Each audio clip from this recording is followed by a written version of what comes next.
కార్తీక మహాపురాణం. ఓం నమో భగవతే వాసుదేవాయ. జనక, ఇంతవరకు నీకు కార్తీక మాసం అందాచరించవలసిన విధి క్రమము మాత్రమే తెలియజేసింది. కార్తీక మాసంలో సోమవార వ్రతమునకు ప్రత్యేక ప్రాముఖ్యం కలదు. కాన సోమవార వ్రత విధానమును దాని మహిమను గురించి వివరింతును. సావధానుడివై ఆలకింపుము. కార్తీక మాసంలో సోమవారం శివునకు అత్యంత ప్రీతికరమైన రోజు. ఆ రోజున స్త్రీ గాని పురుషుడు గాని ఏ జాతి వారైనా గాని రోజంతయు ఉపవాసముండి నదీ స్నానం చేసి తమ శక్తి కొలది దాన ధర్మములు చేసి నిష్ఠతో శివదేవునకు బిల్వపత్రాలతో పూజాభిషేకం చేసి సాయంకాలము నక్షత్ర దర్శనం చేసిన తర్వాత భుజింపవలెను. ఈ విధంగా నిష్ఠతో నుండి ఆ రాత్రి అంతయు జాగారం చేసి పురాణ పఠనం మునరించి తెల్లవారిన తరువాత నదికి వెళ్ళి స్నానమాచరించి తిలదానం చేసి తమ శక్తి కొలది పేదలకు అన్నదానం చేయవలను. అటుల చేయని వాని వారు కనీసం 3 బ్రాహ్మణులకైనను తృప్తిగా భోజనం పెట్టి తాము భుజింపవలయను. ఉండగలిగిన వారు సోమవారం నాడు 2 పూటలా భోజనం గాని ఏ విధమైన ఫలాహారం గాని తీసుకొనకుండా ఉండుట మంచిది. ఇట్లు కార్తీక మాసం అంతా వచ్చు సోమవార వ్రతమును చేసిన ఎడల పరమేశ్వరుడు కైలాస ప్రాప్తి కలిగించి శివ సన్నిధిని చేర్చును. భర్త లేని వితంతువు సోమవార వ్రతము ఆచరించి శివపూజ చేసినచో కైలాస ప్రాప్తియు, విష్ణు పూజ చేసినచో వైకుంఠ ప్రాప్తియు కనందును. దీనికి ఉదాహరణముగా ఒక ఇతిహాసం కలదు. దానిని నీకు తెలియపరచదును, శ్రద్ధగా వినుము. కార్తీక సోమవార ఫలముచే కుక్క కైలాసమునందుట. పూర్వకాలమున కార్తీక దేశంలో ఒక బ్రాహ్మణుడు కలడు. అతడు పురోహిత వృత్తిని చేపట్టి తన కుటుంబమును పోషించుకుంటూ ఉండెను. అతనికి చాలా దినములకు ఒక కుమార్తె కలుగును. ఆమె పేరు స్వతంత్ర నిష్ఠూరి. తండ్రి ఆమెను సౌరాష్ట్ర దేశీయుడగు మిత్రశర్మయను సద్బ్రాహ్మణ యువకునికి ఇచ్చి పెళ్లి చేసెను. ఆ బ్రాహ్మణుడు యువకుడు 4 వేదములు శాస్త్రములు అభ్యసించిన వాడైనందున సదాచార పారాయణుడై ఉండెను. అతడు భూతదయ కలిగినవాడు, నిత్య సత్యవాది, నిరంతరము భగవన్నామ స్మరణ చేయువాడును. అగుటచే లోకులెల్లరి అతనికి అపర బ్రహ్మ అని కూడా చెప్పుకొనుచుండిరి వారు.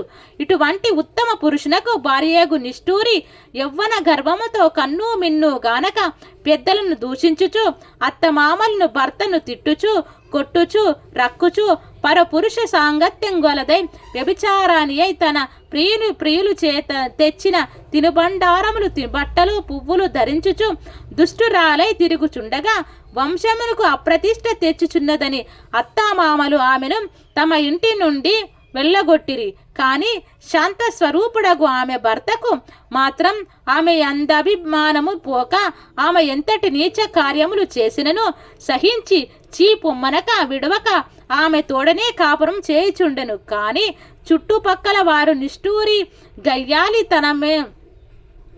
గయ్యాలితనమునకే ఏవగించుకొని ఆమెకు కర్కశ అనే యుగతాళి పేరును పెట్టుటచే అది మొదలు అందరూ దాన్ని కర్కశ అనే పిలుస్తుండేవారు. ఇట్లు కొంతకాలం గడిచిన పిదప ఆ కర్కశ ఒకనాటి రాత్రి ఏకశయ్యపై తన భర్త గాఢ నిద్రలో ఉన్న సమయంలో చూసి మెల్లగా లేచి తాలిగట్టిన భర్త ఎన్న విచక్షణ గాని దయా దాక్షిణ్యాలు గాని లేక ఒక బండరాయిని తెచ్చి అతని తలపై గట్టిగా కొట్టినది. వెంటనే అతడు చనిపోయాడు. ఆ మృతదేహమును ఎవరి సహాయమును అక్కరలేకనే అతి రహస్యంగా దొడ్డిదారిన గొనిపోయి ఊరి చివరనున్న పాడు నూతిలో బాడవేసి పైన చెత్త చెదారమును నింపి ఏమియూ ఎరగని దానివలే ఇంటికి వచ్చెను.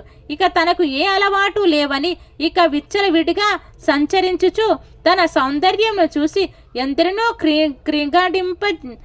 క్రిగడించెను. పరపురుషులచే వశపరుచుకొని వారాల వ్రతమును పాడు చేసి నానా జాతి పురుషుల తోడును రమించుచు వర్ణ సంకరమాయను.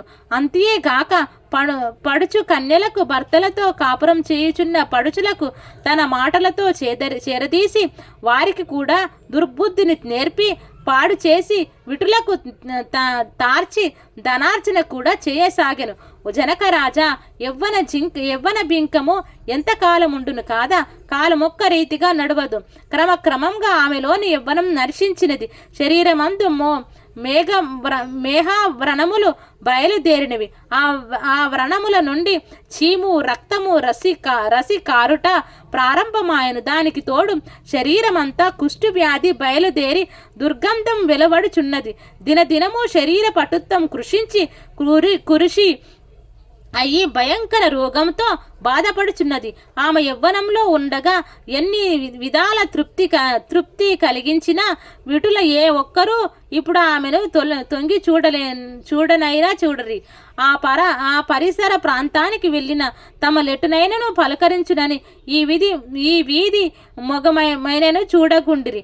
కర్కశ ఇటుల నరక బాధలు అనుభవించుచు పురుగులు పడి కొంతకాలంకు చైరిపోయినది. బ్రతికి ఉన్నప్పుడు ఒక్కనాడైనా పురాణ శ్రవణమైనను చెయ్యని పాపిష్టిరాలు కదా. చనిపోయిన వెంటనే భయంకరులైన యమభటులు ఆమెను గొనిపోయి ప్రేతరాజగు యముని సన్నిధిలో నుంచగా యమధర్మరాజు చిత్రగుప్తుల వారిచే ఆమె పాపపుణ్యాలను జాబితాలను చూపించి, భటులారా, ఈమె పాప చరిత్ర ఇంతింత కాదు, వెంటనే ఆమెను తీసుకుని వెళ్ళి ఎర్రగా కాల్చిన ఇనుప స్తంభములకు కట్టిపెట్టుడు అని ఆజ్ఞాపించెను. విటులతో సుఖించినందులకు గాను ఆమె భటుల ఆమెను ఎర్రగా కాల్చిన ఇనుప స్తంభమును కౌగలించుకోమని చెప్పిరి. భర్తను బండరాతితో కొట్టి చంపినందునకు గాను ఇనుప గదలతో కొట్టిరి. పతివ్రతలను వ్యభిచారులుగా చేసినందుకు సలసలా కాగు నూనెలో పడవేసిరి. తల్లిదండ్రులు అత్తామామలను అపకీర్తి తెచ్చినందుకు సీసము కరిగించి నోటిలోన చెవులలోను పోసి ఇనుప కడ్డీలు కాల్చి వాతలు పెట్టిరి. తుదకు కుంభీపాకమునకు నరకమునకు వేగ అందు ఇనుప ముక్కలు గల కాకులు, విష సర్పాలు, తేళ్ళు, జేబుబురు ఎలుకలు కుట్టినవి.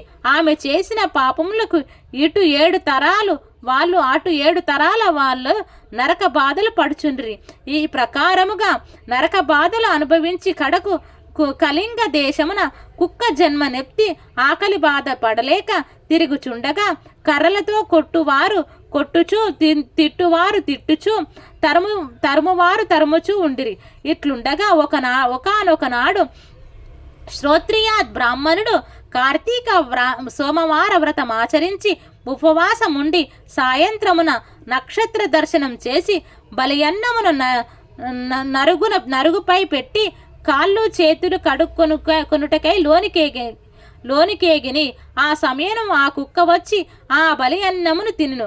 ఆ రోజు కార్తీక మాస సోమవారమగుట వలన కుక్క ఆ రోజంతయు ఉపవాసంతో ఉండుట వలన శివపూజ పవిత్ర స్థానమైన ఆ ఇంట దొరికిన ప్రసాదం తినుట వలన ఆ శునకమునకు జన్మాంతర జ్ఞానం ఉద్భవించెను.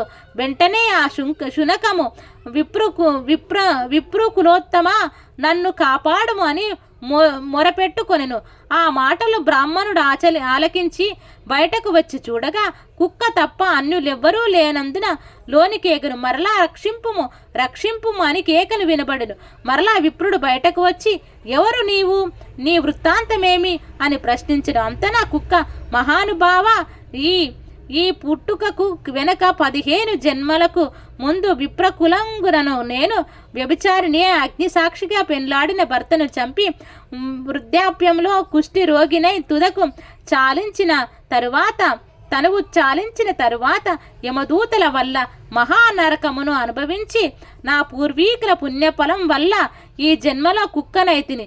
ఈ రోజు మీరు కార్తీక సోమవార వ్రతం చేసి ఇచ్చట ఉంచిన బలి అన్నమును తినుట వలన నాకు జ్ఞానోదయం కలిగినది. కావున ఓ విప్రోత్తమ, నాకు మహోపకారము మీరు చేసిన కార్తీక సోమవార వ్రత ఫలమొకటి ఇచ్చి నాకు మోక్షం కలిగించమని ప్రార్థించుచున్నాను అని వేడుకొను. కార్తీక సోమవారం వ్రతములో చాలా మహత్యమున్నదని గ్రహించి ఆ బ్రాహ్మణుడు ఒక సోమవారం నాడు ఫలమును ఆమెకు దానబోయగా వెంటనే ఆమె పుష్పక విమానం అక్కడకు వచ్చెను.